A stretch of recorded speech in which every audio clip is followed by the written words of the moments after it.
So, Friday was successful, guys. Comics and Beer came back for the first time in over a year, and what a fun time that was. Stephanie and I on the channel together again, just hamming it up, having a great time talking about all the latest comic book, movie, and TV news, hanging out with you guys. What a blast. And guys, guess what? Friday is only a few days away and Comics and Beer will be back for episode 105. It's going to be so much fun. So guys, make sure you guys are setting a notification so that way when we do go live at 9:30 p.m. this Friday, November 15th, you guys will be there because you don't want to miss it because it was so much fun. All right, guys, I just want to give that reminder before we dive in to today's video.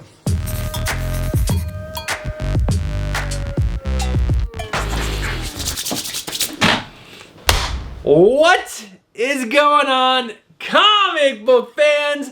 Welcome back to the channel and welcome back to another Wednesday pull list, which is your hype video for New Comic Book Day. And this week's New Comic Book Day is November 13th of 2024. And yeah, I'm gonna cover all the best covers that I found on this week's New Comic Book Day. I'm gonna go over my top 3 picks that you guys have to be reading because the previous issue was so freaking amazing. We'll wrap this video up with my not top 3, but the books you gotta see. So let's not waste any more time because these videos always run so freaking long because I can't shut my mouth.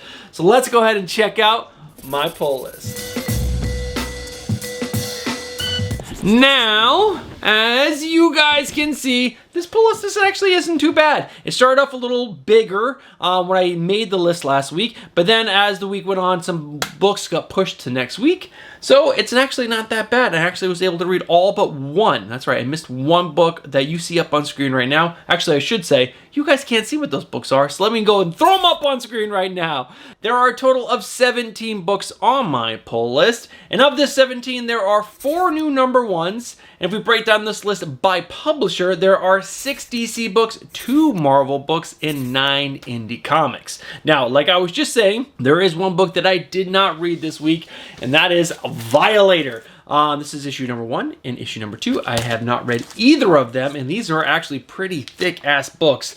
And it's just because I ran out of time. So I did not read that book, but I did read all the other issues that you saw on screen. So there are no books on the chopping block this week because every single book was actually a really good read this week. So we can go ahead and move right over to my cover liver picks. There are a bunch of really great covers this week, and there is one book that's dropping this week that has so many variants and so many great variants, and we'll cover my favorites in just a second. But first up is Absolute Batman issue number 2. Now this is the cover B variant. It's done by Daniel Warren Johnson, and this is my favorite cover for Absolute Batman issue number 2. The others are good, but this one, I don't know, DWJ, so good. Now next up is The Amazing Spider-Man issue number 61 with the 8 Deaths of Spider-Man variant by Scotty Young. He's doing a awesome cover for the 8 Deaths of Spider-Man. So there's 8 issues with 8 covers seeing Spider-Man being smushed, being sprayed, being killed in some amazing way. And this is just, it's so freaking good. Next up, Green Lantern issue number 17 with the cover B variant done by Chris Samney. It's so great, and his cover for issue number 16 was great, and I love him as an artist. I think he just has a certain style that stands out to me, and I freaking love it. Also, Green Lantern, so good. Next up, Deadpool, issue number 8, with the variant cover in the 1:100 Virgin ratio variant done by Derek Chu. I don't like how they're aging up Deadpool's daughter for these covers. Keep her a teenager. Keep her a little girl. I think she's supposed to be like 12 or 13, like, I don't know, we don't need big, thick-thighed, big-chested Deadpool daughter on the cover. It's just not right. Next up, G.I. Joe issue number 1. There are so many variants for this and exclusives. Make sure you're going to League of Comic Geeks to check out your favorites because there are so many that I'm not showing that I'm sure you guys are going to love. So check out that site. It's linked down in the description below. But for me, first up is the cover E variant. This is done by Lee Bermejo, and I love that you can see Duke flying in to punch the Cobra Commander in Cobra Commander's visor. So cool. Next up is the cover F variant. This is an open order. It's done by Sozo Micah. There are other versions of this that are not open order, so I'm just showing you guys the open order because it is so great. Next up is the cover G Virgin cover, and this is also a cover Q Virgin foil variant done by Jenny Frison. I believe the Q foil version is not, or Virgin, not version. Virgin is not open order, but the cover G is. I could be wrong. Let me know down in the comments below if I'm right or if I'm wrong. Now, next up, there are 2 exclusives that I like. Next up is the Midtown Virgin exclusive done by Ben Harvey. It's probably my favorite exclusive. It's Ben Harvey. I really like this character on the front. I'm blanking on her name right now, but it's just a really, really cool cover. And the other exclusive that I like is the one from 616 Comics. This is the Virgin exclusive. This is done by Ivan Tao, and it's not that bad. It's pretty good, especially for Ivan Tao. I really like this, and I like how you can see the flag in the background. I don't know. Something about it is really cool to me. All right, guys, next up is Psylocke issue number 1. This is the cover A. It's done by Mumad as Rar. And the only thing about this cover that I don't like is Cyclops is in the back, but Psylocke looks so freaking cool. Next up is another cover for Psylocke, issue number 1. This is the variant, and there's also a 1 in 100 Virgin ratio variant done by Archer. She does look a little like computerized, like just kind of like stiff in the face, but the rest of it is really good. Next up, Helen of Windhorn, issue number 6 with the cover C. This is the 1 in 10 ratio variant done by David Mack. Fan-frickin-tastic. Next up might be one of my favorite covers for this week. Actually, the next 3 are all just really fantastic. First up, we got Black Lightning, issue number 1 with the cover C variant done by Sanford Green. Now, I'm going to be honest with you. I wish Sanford Green was doing the interiors for this book. I think it would just make this book just a little bit better. And look at this cover. Black Lightning looks like a freaking badass in it. Now, next up is Power Rangers Prime, issue number 1. This is the cover I. It's a 1 in 75 ratio variant done by Joe L. Jones. So good. Everything about this cover is absolutely fantastic. I will be checking out mycomicshop.com on New Comic Day tomorrow. Just seeing where this book lands price-wise, because I don't have any affection or want or desire for Power Ranger books, but this cover... yeah, this cover is freaking fire. Next up is Got Your Man, June, Apex Heart, issue number 1 with the cover B variant done by Eric Conte. It is really good. Really good. Again, I have no affinity for Gotcha Man, but this cover, there's something about it that is really, really good. There is one other cover that I like this week. It is Life, issue number 2, the cover F Virgin variant done by Dan Panosian. Now, there is a trade dress of this as well, but the Virgin, I don't know, I'm just taking away that little trade dress that's down the bottom left.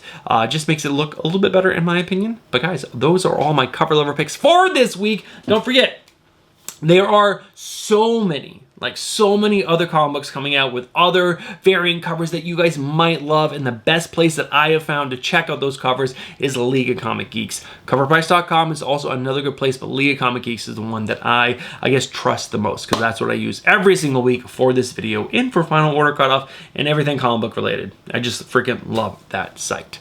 All right, guys.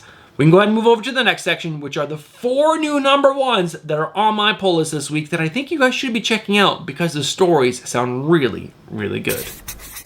All right, guys, before we dive into those new number 1s, I'm just going to ask you guys, if you guys are enjoying this video and you guys would like to support the channel, the best thing that you guys can do right now is smash that like button. I truly think it helps this video out so much because it gets the video out to more people. So I'd really appreciate it if you guys took a second, smash the like button, and let's go ahead and move on to those new number 1s. All right, guys. First up, this book is on the list mainly because of the writers that are on this book. The synopsis sounds pretty cool, but the writers are really cool. So this is Arcbound issue number 1. Now this is coming from the writers of Scott Snyder, which is an amazing writer, Frank Terry, I've never heard of that dude, but this is also going to be written by Tom Hardy. That's right, like Venom, Tom Hardy. Bane Tom Hardy, that guy, is writing his first ever comic book. Now, he's obviously has 2 other amazing writers with him, so he's not doing all the heavy lifting, but the fact that he's pitching him for this book is pretty freaking cool. And let me go and read the synopsis really quick. In a future where Earth has become a barren wasteland, Zintech harnesses the unmatched energy of chromium to assert its dominion across the stars.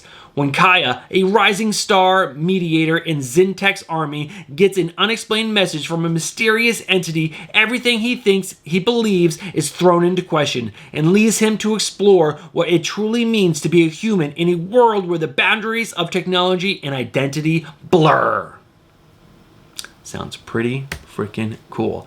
Next up, Black Lightning issue number 1. This is coming from the writer of Brandon Thomas and has art by Fico Ozio.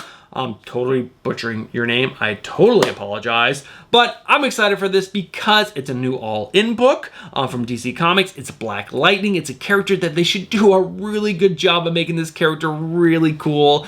I've never heard of Brandon Thomas before, but I'm going to give this book a shot because I really like the idea of Black Lightning because he has a family with him. So you get a good support system right there for some really good stories. His family has superpowers as well.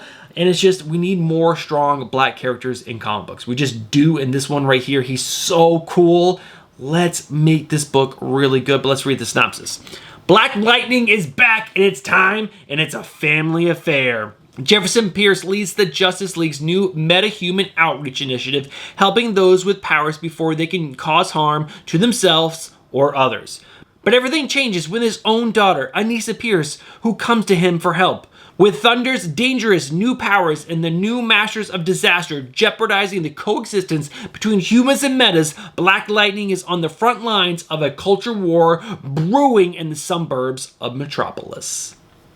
Could be good. Fingers crossed. I don't know Brandon Thomas from anyone, so I'm going in with a little bit of hesitation, but I'm also really excited about this book. Now, the big book this week, for most people, it's going to be G.I. Joe issue number 1. Now, this is coming from the writer of Joshua Williamson. Amazing writer. Art by Tom Riley. Really good artist. And how can you not be excited for this book?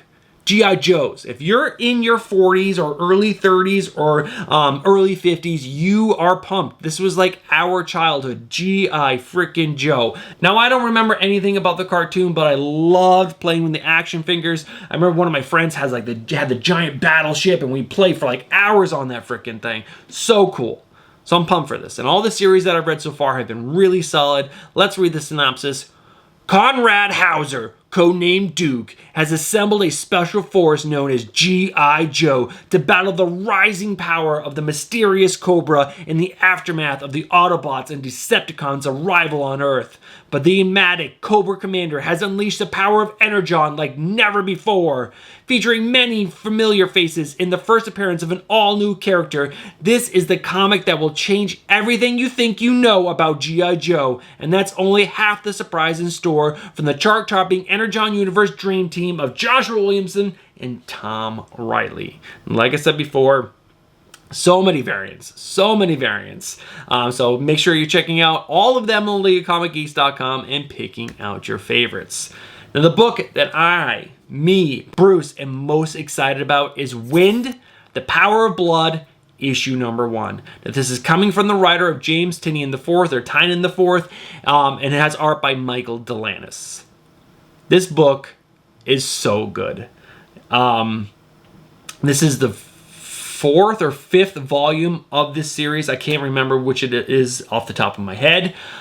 But this is the final chapter, even though it's basically, when I spoke to Michael Delanis at New York Comic Con, this is basically 2 chapters that they're shoving into one for some reason. He doesn't understand why Boom is forcing them to put 2 chapters into one. But he said this is going to be an epic final ride. Every single issue is going to be 48 pages. So it's like basically 2 comic books in one. And the art by Michael Delanis is so good. So good. This whole story has been this whole journey of following this kid who has magical powers, who lives in a world that hates magical beings, and he's also gay. That's a James Tynion trope that he puts in almost all of his books. But it's seeing how this kid who's hated by so many people for so many reasons, finds a way to overcome so many things, and he finds his group of people and they lift him up. It's so fantastic, and it's done in this fantastical world, and there's so much pressures on them. It's great. It's like one of my favorite reads of the last few years. It is kind of a story that's not directly for adults. It's probably for teens, like mid-teens, but I love it. I love it so much. I think it's fantastically told. The art by Michael Delanis is some of the best. Like he is top 10 artist for me, interior artist. Like if you just look at his stuff, you fall in love with it immediately. It's just so good. Let's go ahead and read the synopsis for this final chapter. As the final thrilling chapter of Wind takes flight, the King's reign is coming to a close, with Pipetown unaware of what awaits them, with Fairykind mobilizing for war, while Zadra keeps 2 faithful prisoners. Meanwhile, Zadra concocts a hair-raising plan concerning her deceased brother, the Bandaged Man. Eisner, in glad witting something is killing the children, and the wood scribe James Tynan IV once again joins artist Michael Delanis to conclude the capstone award-winning fantasy series. So good. I'm telling you guys, if you haven't read Wind, go back, pick up the trades. They come in like the smaller size trades. I think they come in regular size trades as well. It's one of my favorite books. It's so good. And the variants for this are actually really good as well. I will have shown them during the reading of the synopsis and speaking about the book. But those are the 4 new number ones that I think you guys have to be checking out this week. They all sound really good. I'm excited for all of them. But we need to dive into the top 3 books that I think you guys have to be picking up this week, because the previous issues were so freaking good. The number 3 book. Before we dive into that, I'm just going to remind you guys, if you guys have not joined the Discord yet, join the Discord. There is a link down in the description below. Join us. There are so many awesome peoples in there just talking about comic books every single day. I can't keep up anymore. I check on the weekend after being with my family all day, and there's just chats after chats, and I have a bunch of different certain groups in there, just about everything comic book related. People love it. I hope you guys will take a second, join the comic community that I'm trying to build. It is so good. But let's go ahead and check out this number 3 book, because I told everyone in the Discord, that's why I brought it up, that Uncanny X-Men is hands down the only X-Men book that I think you guys should be reading right now, because it is really good and the rest are so subpar, which is really sad. X-Men are such great characters. But guys, Uncanny X-Men issue number 5 comes out this week from the writer of Gail Simone and art by David Marquez. Great writer, great artist. Just, it's so good. It's actually a good X-Men story. Now, in this book, we got Rogue as the team lead, which is crazy. We got her husband, which is so cool that they're husband and wife, Gambit, Wolverine, and a little bit of Jubilee and Nightcrawler. That's our X-Men team, and it's so great that we got not the main hitters. We got these guys right here as our main X-Men team, and they basically took 4 kids kind of begrudgingly under their wing, and there's this character that's hunting them, and she's gruesome and scary, and we get a little history throughout the book of who this character is and how they came about, and it is so great. The way Gail Simone is telling the story is absolutely fantastic. There are a few moments in there that are a little over-sexualized, which I think is a little weird, especially when you got these younger kids in the book. But the younger kids, these new mutants that they've introduced, are really cool. I really love this book. And there's a group of people that took over Xavier's Institute, and they made it into a prison. And they keep hinting that that's going to be a big moment, because I believe in the next story arc, because issue number 5, this issue coming out this week, is the end of Red Wave, which was the first story arc. And then they're going to go in and battle for the people that are being held at the Xavier Institute, which is called something else now. I'm blanking on the top of my head. It's like right here on the tip of my tongue. I can't get it to come out. But this is just a great, great X-Men book. I really, really enjoy it. And the art by David Marquez. Please. So good. Now, the variants for this are all not great. There's the Harvey Garon Thing variant, which is, you got basically, he took Nightcrawler and made him into the Thing. So weird. There is the Luciano Vecchio variant, which again is not for me. There is the Marcus 2 variant. I don't like that. There is the 1 in 25 Yasmin Putri, which is decent. And there is a 1 in 50 Luciano Vecchio, which is just a version of his open order cover. But guys, that is the number 3 book. It is really solid. If you want a good X-Men book right now, currently coming out monthly, this is the book that I think you should be reading. All right, guys, let's go ahead and find out what my number 2 book. It's even better than this. Yeah, better. Guys, the number 2 book. It's the final issue. It's a 6-issue miniseries, and the final issue comes out this week. I'm so sad to see this story end. This is Helen of Windhorn, issue number 6. This is coming from the writer of Tom King, has art by Bill Quist-Evely, and it has been one of his best reads. It is so good. It's sad that this is a 6-issue mini, because normally when he does stories, they're a nice 12-issue maxi series. In 12 issues, he really gets time to really like spread out the story. And this one has feel to really can't compact, but that's okay, because the story was still so good.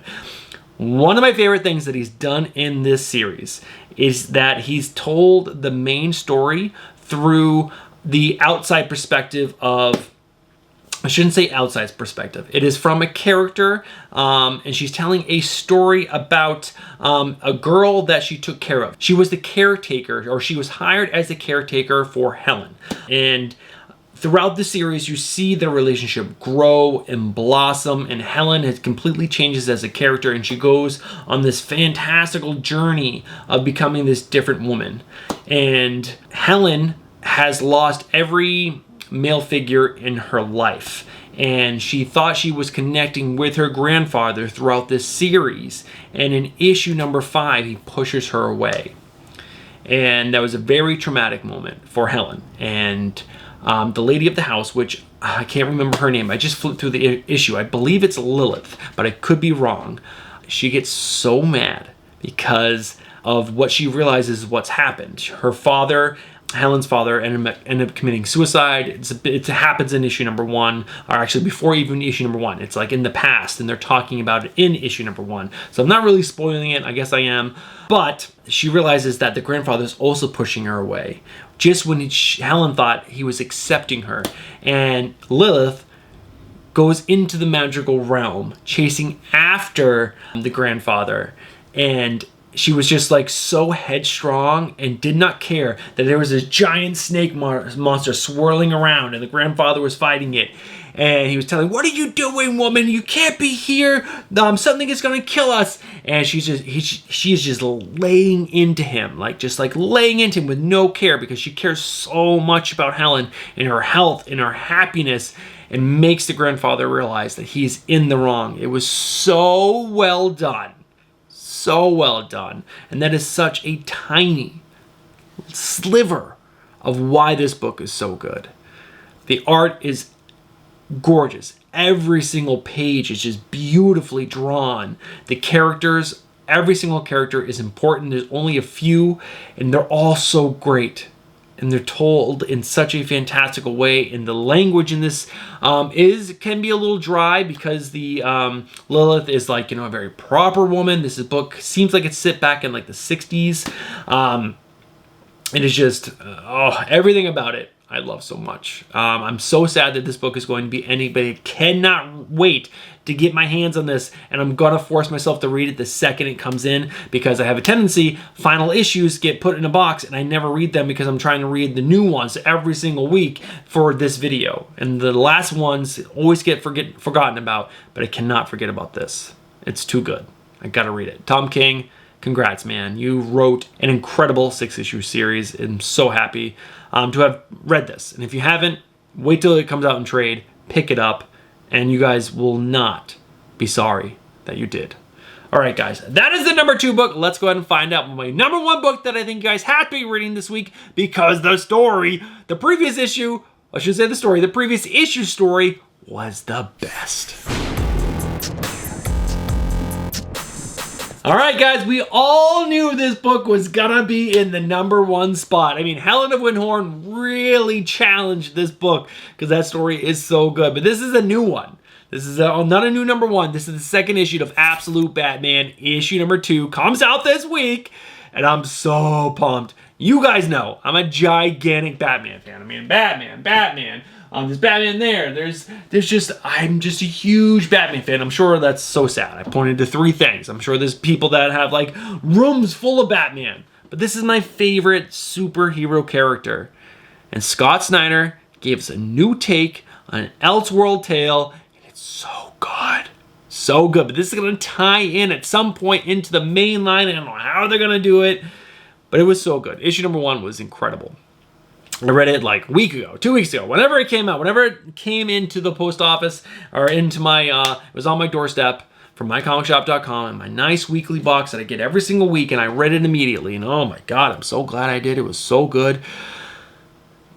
The pacing in the book, fantastic. Nick Dragotta's art, fantastic. All the little twists and turns that Scott Snyder did to our main characters, like Batman and Alfred, and who else did we meet? We met some of the villains that don't seem like they're villains anymore in this world. I think there was Killer Croc. I forgot who. I read it, like I said, a week and something ago, but there were some other big characters that are just friends of Bruce Wayne in a boxing gym, and they were like all just having a great conversation about something. And I don't know, there was just, this book is different enough to make it fantastic. And I've always told you guys, I've told you for so long that Batman White Knight is my favorite Batman story. Favorite. It's so good. It's Elseworld. And they don't have to follow that continuity that's so difficult to follow at DC and Marvel Comics because everything changes all the time. This book doesn't have to do it either. This book can do whatever it wants. And it's Scott Snyder leading that charge, and it's so good. And the art by Nick Dragotta. I didn't remember who Nick Dragotta was. Maybe I've never picked up any of his artwork before, but man, his artwork is so good. He is a great companion for this story. I mean, Scott Snyder's run with Greg Capullo is epic. It's epic. It's like, if you haven't read that, go read it. It's so amazing. And every single page by Greg Capullo is amazing. And every single page by Nick Dragotta was so good. Now, this book has been spoken about forever. Not forever. Ever since it came out, everyone that I have watched on the internet, and I don't watch a ton of internet, but they all love it. Everyone's digging it.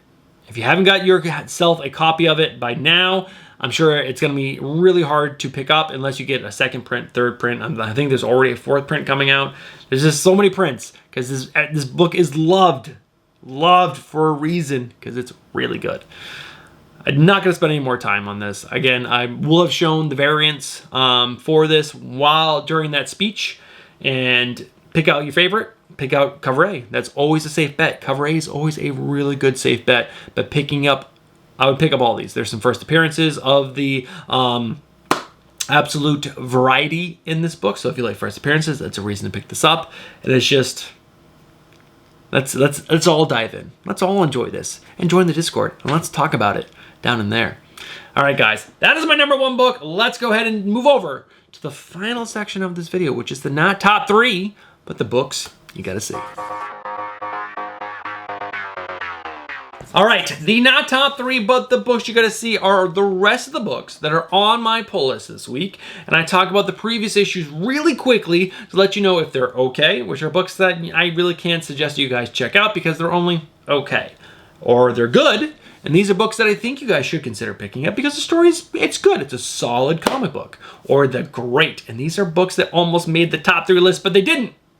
Because they didn't have the little extra to get them there, but they're really, really good, and you guys should consider picking them up.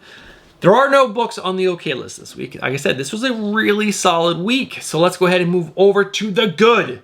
The good books were Batman and Robin. Issue number 15 is coming out this week. I read issue number 14 yesterday. Solid start. Philip Kennedy Johnson, and I forget the artist, does not matter, PKJ. Really solid start to his run on Batman and Robin.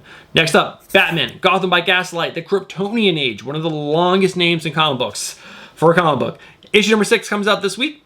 issue number 5, really fun. Introduction to Superman of the Gaslight variety. Really fun. I enjoyed that issue probably the most of all of the Batman by Gaslight, the Kryptonian Age. And they introduced some other Gaslight or Kryptonian Age characters. It was fun. Like I said, really fun book. Deadpool, issue number 8 comes out this week. Issue number 7, it was okay. I shouldn't say okay. It was good.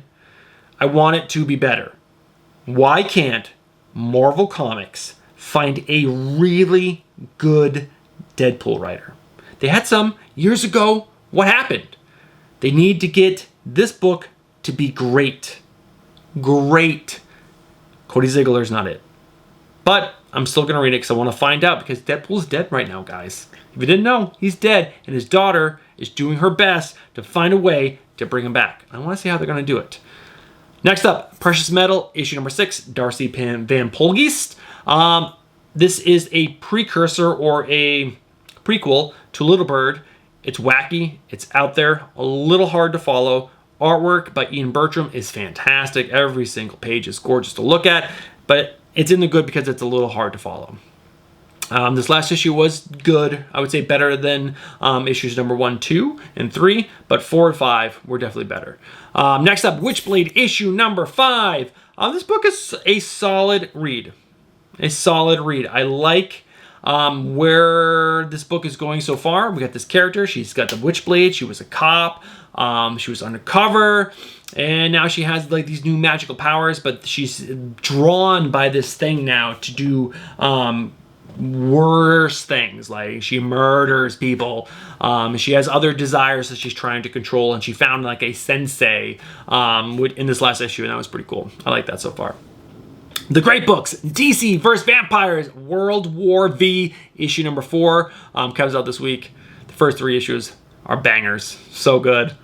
This book might have been, or should have been, in the number 3 spot, or should have been.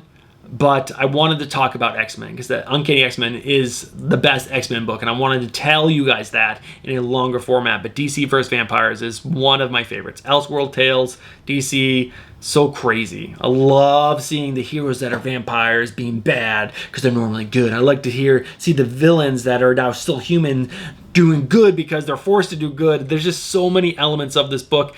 And somehow, in issue number 3, Batman was back. How? Who is it? Who is in the cowl? I need to know. Next up, Green Lantern, issue number 17. Fantastic read. So good. Or I should say issue number 16. I always want to remind you guys, I had to read the previous issue. I'm just really excited about these. But Green Lantern has had ups and downs up until this point. The Absolute Power definitely slowed down the storytelling a little bit, but it was definitely one of the best tie-ins for that whole Absolute what's it called? The whole story arc or whatever. But Green Lantern, this last issue was just a great jump. If you haven't read this at all and you want to jump into issue number 16. I would say that is probably a pretty good jumping in point. You'll be a little lost, but it's probably a great jumping in point. It's right after the Absolute Power stuff. So this is, if you're going to jump in now.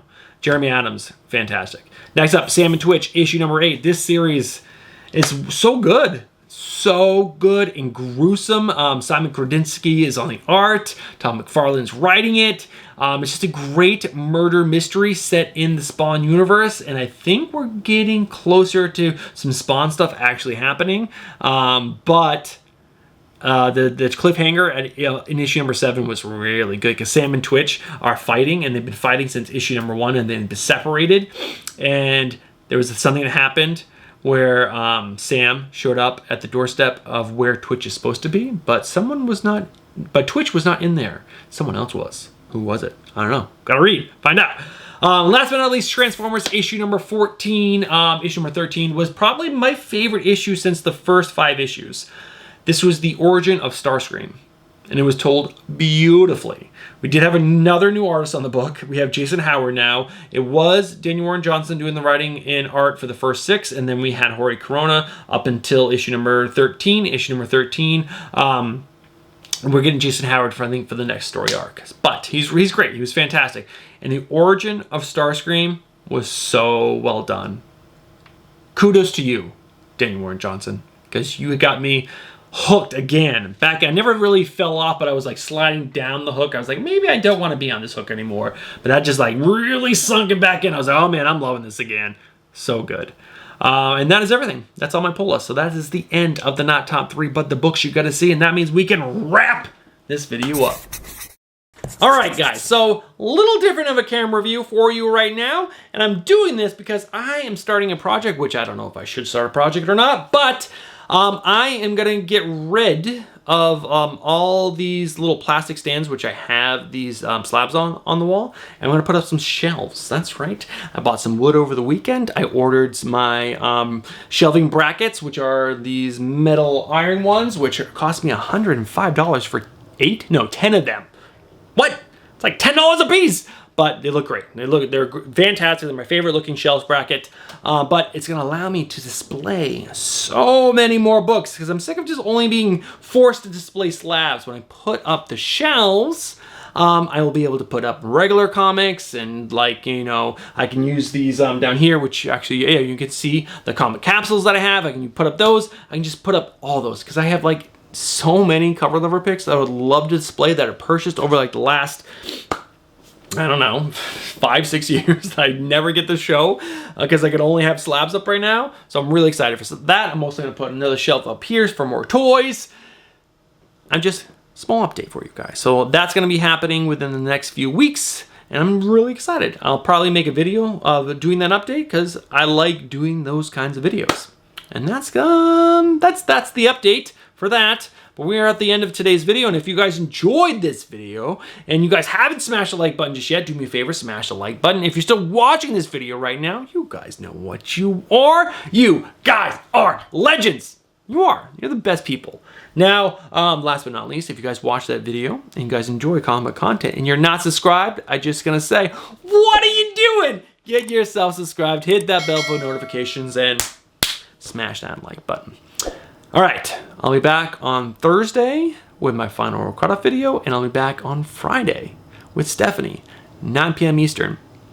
Comics and beer, lots of fun. Tune in, hang out. It's gonna be best. All right, guys, I'll catch you guys in the next one. Peace.